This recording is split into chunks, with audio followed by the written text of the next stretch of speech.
पाठ 5 का आज से पाठ निहित प्रश्न को शुरू करते हैं, जिसमें क्वेश्चन नंबर 1 है कि रसा और शोषण के 2 अभिलक्षण दीजिए।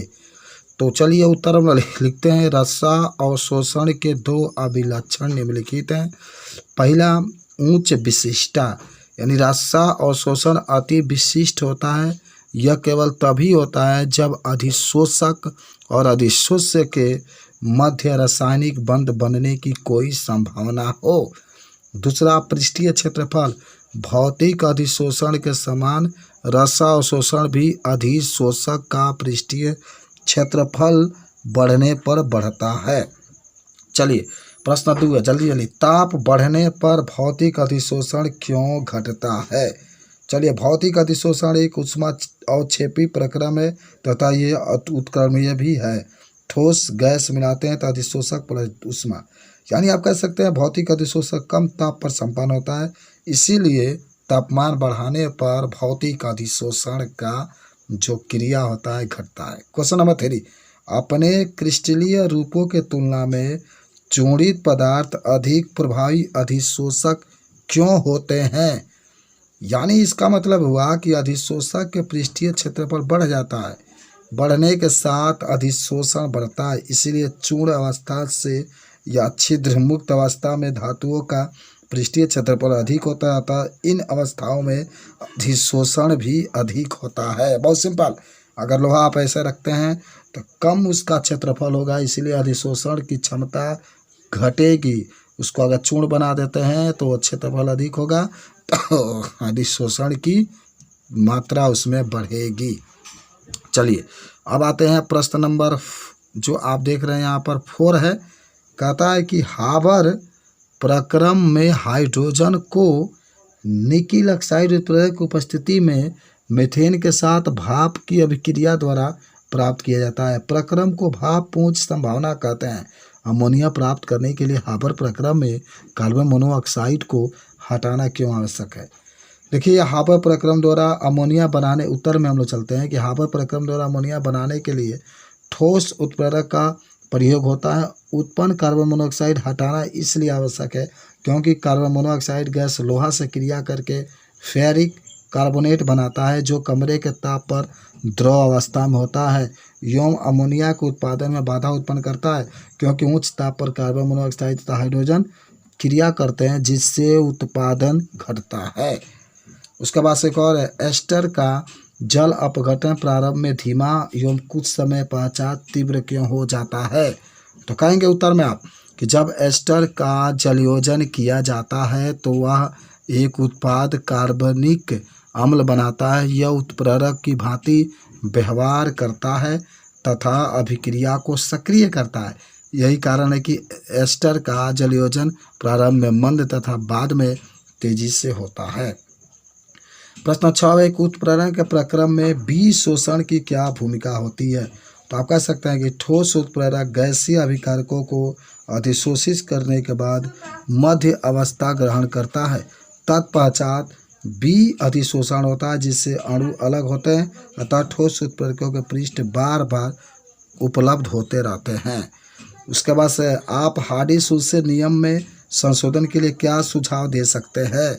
उत्तर होगा कि हार्डी-सूसे नियम को इस प्रकार वर्णित किया जा सकता है कि स्कंदन या अवक्षेपण क्षमता स्कंदन या अवक्षेपण मान के व्युत्क्रमानुपाती होता है, ये भी बता सकते हैं। उसके बाद से प्रश्न नेक्स्ट है कि कहता है इसमें कि दो विद्युत अपघटक स्कंदन क्षमता की तुलना निम्न रूप से की जा सकती है। और आप देख रहे हैं यहाँ पर वैद्युत अपघटक 1 की स्कंदन क्षमता भट्टा में वैद्युत अपघटक 2 की स्कंदन क्षमता। यहाँ पर उल्टा स्कंदन क्षमता 2 और स्कंदन क्षमता 1। इसी तरीके से आप बता सकते हैं। उसके बाद से आपका क्वेश्चन 8 नंबर ये कहता है कि अवक्षेपण का मात्रात्मक आकलन करने से पूर्व उसे जल से धोना आवश्यक क्यों है। तो उत्तर में बता सकते हैं कि जैसा कि हम जानते हैं कि छानक पेपर से कोलाइडी आर पार हो जाते हैं, अतः मात्रात्मक आकलन करने से पूर्व यह आवश्यक है कि अयोग को पहले धो लेना चाहिए ताकि अशुद्धियाँ कोलाइडी उत्पन्न होने पर अवरोध उत्पन्न न करे। उसके बाद से शुरू होता है अभ्यास प्रश्न। तो चलिए शुरू करते हैं अभ्यास प्रश्न में। पहला प्रश्न दिखा रहा है कि अधिशोषण और अवशोषण शब्दों के तात्पर्य में विभेद कीजिए, प्रत्येक का एक उदाहरण दीजिए। हम लोग पढ़ चुके हैं, बस सिंपल इतना जानिए कि अधिशोषण की जो क्रिया होती है किसी भी पदार्थ के पृष्ठ के ऊपर होती है, यानी पृष्ठ के अंदर जो बाहर से पदार्थ आते हैं वह अंदर नहीं जाते हैं, यह अधिशोषण होता है। जैसे अगर कोई लकड़ी है उसके ऊपर पानी डालते हैं तो पानी लकड़ी के ऊपर ही रहता है, तो अधिशोषण होता है। और अगर अवशोषण की बात होती है तो अवशोषण यानी अवशोषित, यानी कहते हैं कि जब किसी पृष्ठ पर कोई भी वस्तु है उसके अंदर कोई पदार्थ चला जाता है तो वह अवशोषण कहलाता है। ये भी आप पढ़ चुके हैं। प्रश्न 2 देखिए, और 2 नंबर आपका है कि भौतिक अधिशोषण और रासायनिक अधिशोषण की क्या अंतर है। देखिए, भौतिक अधिशोषण यदि किसी ठोस के पृष्ठ पर गैस का संचयन दुर्बल व डबल बलों के कारण होता है तो अधिशोषण को भौतिक अधिशोषण कहते हैं। और भौतिक अधिशोषण की अभिलक्षण क्या क्या होती है। पहला कि कम ताप पर संपन्न होता है, लेकिन तापमान बढ़ने पर भौतिक अधिशोषण घटता है, याद होना चाहिए। सेकेंड, भौतिक अधिशोषण एक ऊष्माक्षेपी प्रक्रम होता है, परंतु अधिशोषण की एंथैल्पी अत्यधिक कम होती है। तीसरा, विशिष्टता की कमी होती है। चौथा, सक्रिय ऊर्जा की आवश्यकता नहीं होती है। पांचवा, भौतिक अधिशोषण की प्रकृति उत्तरक्रमणीय होती है। एक होता है रासायनिक अधिशोषण। तो इसमें हम लोग कह सकते हैं कि रासायनिक, जब गैस के अणु या परमाणु ठोस पृष्ठ पर रासायनिक बंधों से जुड़ते हैं तो अधिशोषण रासायनिक अधिशोषण या रसावशोषण कहलाता है। रासायनिक बंध प्रकृति के साथ संयोजक या आयनिक हो सकते हैं। रसावशोषण में उच्च सक्रियण ऊर्जा निम्नलिखित होती है। देखिए, रसावशोषण अति विशिष्ट होता है। दूसरा कह सकते हैं रसावशोषण अधिशोषक का पृष्ठीय क्षेत्रफल बढ़ने पर बढ़ता है। तीसरा कह सकते हैं रसावशोषण की एंथैल्पी उच्च होती है। चौथा कह सकते हैं इसकी प्रकृति अनुत्क्रमणीय होती है, यानी ये एक ही दिशा में होता है। तो यही होता है भौतिक अधिशोषण और जो रासायनिक अधिशोषण होता है उसमें अंतर। चलिए क्वेश्चन नंबर नेक्स्ट पर हम लोग चलते हैं। प्रश्न आगे जब देख रहे हैं, अगला प्रश्न ये कह रहा है कि 5.3 में कि कारण बताइए। जो प्रश्न 3 है कहता है इसमें कि आपको कह रहा है कि कारण बताइए कि सूक्ष्म विभाजित पदार्थ अधिक प्रभावी अधिशोषक क्यों होते हैं। देखिए, जब किसी पदार्थ की विभक्त किया जाता है तो उसका पृष्ठीय क्षेत्रफल बढ़ जाता है, इसलिए पूर्ण अवस्था से पदार्थ का पृष्ठ क्षेत्रफल अधिक होता है तथा वह अधिशोषक के रूप में अधिक प्रभावी होता है। अतः स्पष्ट है कि सूक्ष्म विभाजित पदार्थ अधिक प्रभावी अधिशोषक होते हैं। प्रश्न 4 आपका अधिकार है किसी ठोस पर गैस का अधिशोषण को प्रभावित करने वाले कारक कौन कौन से हैं। देखिए, अधिशोषक का पृष्ठीय क्षेत्रफल, कारक में अधिशोषक का पृष्ठीय अधिशोषक वह होता है ना जिस पर कोई बाहर से पदार्थ आकर चिपकते हैं। तो अधिशोषक का क्षेत्रफल बढ़ाएंगे तो जो अधिशोषण की क्रिया होती है बढ़ती है।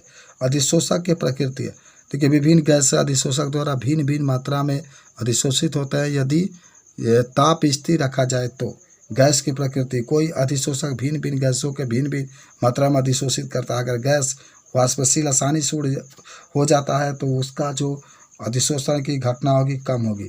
उसके बाद से अधिशोषक, ठोस अधिशोषक की सक्रियता भी आप बता सकते हैं, तापमान भी बढ़ा सकते हैं, गैस का दाब का प्रभाव भी बता सकते हैं, सब ये आप बता सकते हैं। चलिए अगला क्वेश्चन है अधिशोषक समतापी वक्र क्या है। अधिशोषक समतापी वक्र क्या है। फ्रांडलिक अधिशोषक समतापी वक्र का वर्णन कीजिए।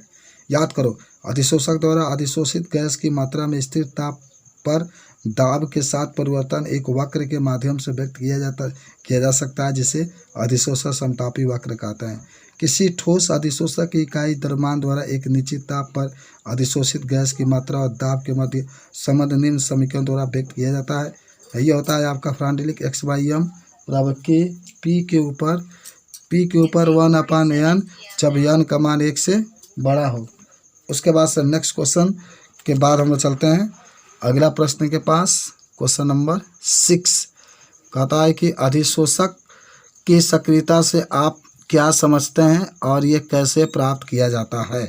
तो बता सकता है अधिशोषक की सक्रियता का अर्थ है अधिशोषक की अधिशोषण क्षमता को बढ़ाना, ये अधिशोषक का पृष्ठ क्षेत्रफल बढ़ाकर प्राप्त किया जा सकता है। तो बढ़ाने के लिए क्या कर सकते हैं? क्षेत्रफल बढ़ा सकते हैं, तापमान बढ़ा सकते हैं, दाब बढ़ा सकते हैं, सब बढ़ जाएगा तो आपका अधिशोषक की क्षमता भी बढ़ जाती है। 7 नंबर प्रश्न कहता है कि विषमांगीय उत्प्रेरण में अधिशोषण की क्या भूमिका है? तो बता सकते हैं कि लोहा, वेनेडियम ऑक्साइड तथा निकिल जैसे चूर्ण रूप में अधिशोषक बहुत अधिक सक्रियता से कार्य करते हैं, जैसे हाबर प्रक्रम द्वारा अमोनिया के बनना, H2SO4 की संपर्क विधि से तैयार करना या वनस्पति घी से वनस्पति तेल का बनाना आदि विषमांगीय उत्प्रेरण में अधिशोषण के उदाहरण है।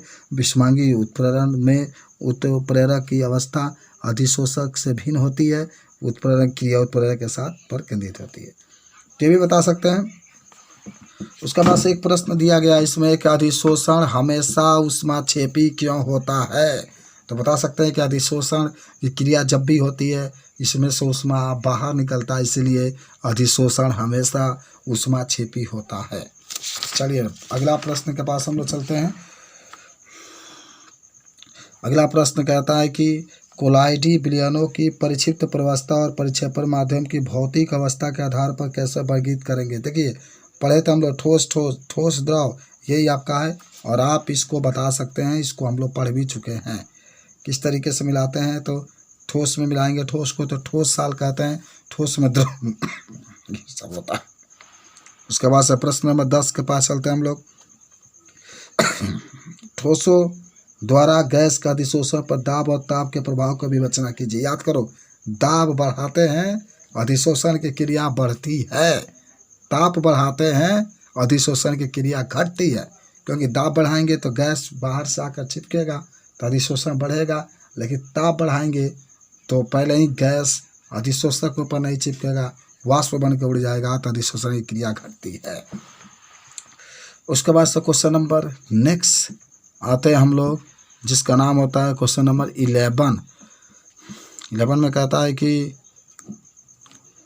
द्रव रागी और द्रव विरागी साल क्या होते हैं? उत्पत्ति का एक उदाहरण दीजिए। द्रव विरोधी साल आसानी से स्कंदित क्यों हो जाते हैं? याद करो द्रव रागी साल, मैंने कहा था द्रव रागी साल में जब बाहर से कोई परिक्षिप्त प्रवस्था या बाहर से जब कोई पदार्थ को किसी विलयन में या जल में डाला जाता है, अगर उसमें वो घुल जाता है और कोलाइडी विलयन बना लेता है तो उसे द्रव रागी साल कहते हैं। बहुत सिंपल है। द्रव विरागी कोलाइड में आप बता सकते हैं कि जब बाहर से किसी पदार्थ को हम लोग जल में डालते हैं या किसी अन्य विलायक में डालते हैं और वह उसमें नहीं घुलता है और कोलाइडी विलयन नहीं बनाता है तो उसे हम लोग द्रव विरागी कोलाइड कहते हैं। उसके बाद से आपका एक और प्रश्न आता है, प्रश्न नंबर 12 है कि बहुआण्विक और बृहदाण्विक कोलाइड में क्या अंतर है? प्रत्येक का एक एक उदाहरण दीजिए। सहचारी कोलाइड इन दोनों प्रकार के कोलाइडों से कैसे भिन्न होता है? तो इसका भी आंसर हम लोग लिख सकते हैं कि अवयव के आकार और प्रकृति के आधार पर जो कोलाइडी को निम्न रूप में वर्गीकृत किया जा सकता है: बहुआण्विक कोलाइड, बृहदाण्विक कोलाइड, सहचारी कोलाइड। बहुआण्विक कोलाइड में मैंने कहा था कि इसमें जो होते हैं लगभग विलय करने पर किसी पदार्थ के बहुत से परमाणु या लघु एकत्रित होकर के एक पुंज बना लेते हैं, जिसके बाद से कोलाइडी विलयन का निर्माण होता है। बृहदाण्विक कोलाइड में लगभग जो कोलाइडी कण होते हैं और जो कोलाइडी कण होते हैं और जो विलायक के कण होते हैं लगभग बराबर होते हैं। सहचारी जो कोलाइड होता है ये दोनों से अलग होता है, क्योंकि ये कण जो होते हैं सांद्रताओं को अलग अलग तरीके से कार्य करते हैं। एंजाइम क्या होते हैं? एंजाइम उत्प्रेरण की क्रिया विधि को संक्षिप्त में समझाइए। याद करते हैं कि मैंने कहा था कि एंजाइम जीवित कोशिकाओं के अंदर पाए जाते हैं, जो शरीर के अंदर जितनी भी क्रियाएं होती है उसको प्रेरित करते हैं, उसको उत्प्रेरित करते हैं। और एंजाइम की क्रिया विधि में आपको मैंने कहा था कि एंजाइम है जब सबस्ट्रेट यानी अभिकारक से क्रिया करता है तो एंजाइम और सबस्ट्रेट बनते हैं, फिर इसी एंजाइम सबस्ट्रेट से क्रिया होता है तो एंजाइम और आपके प्रोडक्ट बन जाते हैं। प्रश्न 14 कहता है कि कोलाइडी को निम्न आधार पर कैसे बांटेंगे? घटकों के भौतिक अवस्था पर, परिक्षिप्त प्रवस्था के आधार पर, परिक्षिप्त प्रवस्था और परिक्षेपण माध्यम के मध्य अनोन क्रिया के आधार पर। याद करो हम लोग पढ़े थे कोलाइडी अगर भौतिक अवस्था के आधार पर होता है तो इसको हम लोग इतने भागों में बांट सकते हैं। ये भौतिक के आधार पर होता है। अगर प्रक्षिप्त प्रवस्था के आधार पर कोई कहता है तो परिक्षेपण माध्यम जल होगा, कोलाइडी सॉल हाइड्रोसॉल होगा, एल्कोहल जब होगा तो एल्कोसॉल होगा, और जब बेंजीन होगा तो बेंजोसॉल होगा, हवा होगा तो एरोसॉल होगा। यानी ये परिक्षेपण माध्यम यानी विलायक, जब जल होगा तो हाइड्रोसॉल, एल्कोहल होगा तो एल्कोहल, बेंजीन होगा तो बेंजोहाल, हवा होगा तो एरोसॉल कहते हैं। परिक्षिप्त प्रवस्था के आधार पर द्रव विरागी और द्रव रागी दो प्रकार के बांटा जाता है। एक और आपका क्वेश्चन है, क्वेश्चन नंबर 15 है कि निम्नलिखित परिस्थितियों में क्या प्रेक्षण होंगे? जब प्रकाश किरण पुंज कोलाइडी साल में से गमन करता है तो क्या होता है? दूसरा, जल योजित फेरिक ऑक्साइड साल में सोडियम क्लोराइड विद्युत अपघटन मिलाया जाता है तब कोलाइडी साल में से विद्युत धारा प्रवाहित की जाती है तब। तो देखिए पहला के उत्तर में हम लोग कह सकते हैं कि अंधेरे में रखकर एक समांगी विलयन प्रकाश की दिशा से देखने जाने पर स्वच्छ दिखाई देता है, परंतु यदि इसे प्रकाश के पथ की दिशा में समकोण दिशा में देखा जाए तो वह मंद से प्रबल द्वितीयापन दर्शाता है, अर्थात किरणें पुंज का परागमन पथ नीले प्रकाश से प्रदीप्त हो जाता है। यह प्रभाव टिंडर प्रभाव कहलाता है। स्कंदन या अवक्षेपण द्रव विरागी साल का अस्थायित्व कोलाइडी कणों पर आवेश के कारण होता है। यदि किसी प्रकार आवेश हटा दिया जाए तो कण एक दूसरे के समीप आकर पूंजित हो जाएंगे और एक गुरुत्व बल के कारण नीचे बैठ जाएंगे। कोलाइडी कणों के नीचे बैठ जाने का प्रक्रम साल का स्कंदन या अवक्षेपण कहलाता है। विद्युत कण का संचलन कोलाइडी कणों पर आवेश की उपस्थिति वैद्युत कण संचालन प्रयोग से संतुष्ट होती है। जब एक कोलाइडी विलयन से डूबे हुए दो प्लेटिनम इलेक्ट्रोड पर विद्युत विभव लगाया जाता है तो कोलाइडी कण एक अथवा दूसरे इलेक्ट्रोड की ओर गमन करने लगता है। उसके बाद से इमल्सन पूछता है तो इमल्सन क्या है, इनके विभिन्न प्रकार क्या हैं, प्रत्येक का उदाहरण दीजिए। तो आपको याद होगा जब द्रव में द्रव को मिलाते हैं तो इसी को हम लोग इमल्सन कहते हैं, इसको भी हम लोग पायस भी कहते हैं। उसके बाद से आगे कहता है इसमें कि पायसीकारक पायस को अस्तित्व कैसे होते हैं। दो पायसीकारकों के नाम बताना है। तो पायस को अस्तित्व प्रदान करने के लिए इसमें मिलाए गए जो पदार्थ होते हैं उसी को पायसकर्मक कहते हैं। यानी पायस का अस्तित्व प्राप्त करने के लिए जो पदार्थ हम मिलाते हैं उसी को पायसीकारक कहा जाता है, ये बता सकते हैं। आगे कहता है कि साबुन की क्रिया पायसीकारक और मिसेल बनने के कारण होती है। इस पर टिप्पणी लिखिए। साबुन का उपयोग प्राय गंदे और सफाई वगैरह जो गंदे वस्त्र होते हैं उसको करते हैं। साबुन अपमार्जक दोनों के साथ मिसेल बनाता है और इस तरीके से कपड़े साफ हो जाते हैं। और इस समय क्वेश्चन कहता है इसमें कि विषमांगी उत्प्रेरक के 4 उदाहरण दीजिए। तो आपको याद होगा कि जब अभिकारक और उत्प्रेरक अलग अलग अवस्था में होते हैं तो उसको विषमांगी उत्प्रेरक कहते हैं। 4 उदाहरण आप यहाँ पर देख सकते हैं। सल्फर डाइऑक्साइड और ऑक्सीजन है, सल्फर डाइऑक्साइड बनता है। दूसरा नाइट्रोजन, हाइड्रोजन, अमोनिया। देखिए लोहा और प्लेटिनम में दोनों ठोस है और ये गैस अवस्था में होते हैं। और यहाँ पर अमोनिया और ऑक्सीजन है, प्लेटिनम लिया गया है। वनस्पति तेल हाइड्रोजन है, निकिल लिया गया है, वनस्पति घी बनता है। उसके बाद से नेक्स्ट क्वेश्चन कहता है कि उत्प्रेरक की सक्रियता एवं वर्ण क्षमता क्या होता है। तो किसी उत्प्रेरक की योग्यता की सक्रियता निम्न बातों पर सक्रियता का मतलब होता है कि कितना वह सांद्रण कर सकता है। वर्णात्मक किसी उत्प्रेरक की उसके जो अभिक्रिया होती है, अभिक्रिया की दिशा के बारे में जो बताता है उसी को वर्णात्मक कहते हैं हम लोग। जियोलाइट अगला है कि जियोलाइट द्वारा उत्प्रेरण की कुछ लक्षणों को वर्णन कीजिए। जो जियोलाइट होता है वह तमाम प्रकार के उत्प्रेरक के काम करता है और उसके क्रिया को बढ़ाता है। उसके बाद से आप देख रहे हैं यहाँ पर आकृति वर्णात्मक उत्प्रेरक क्या है।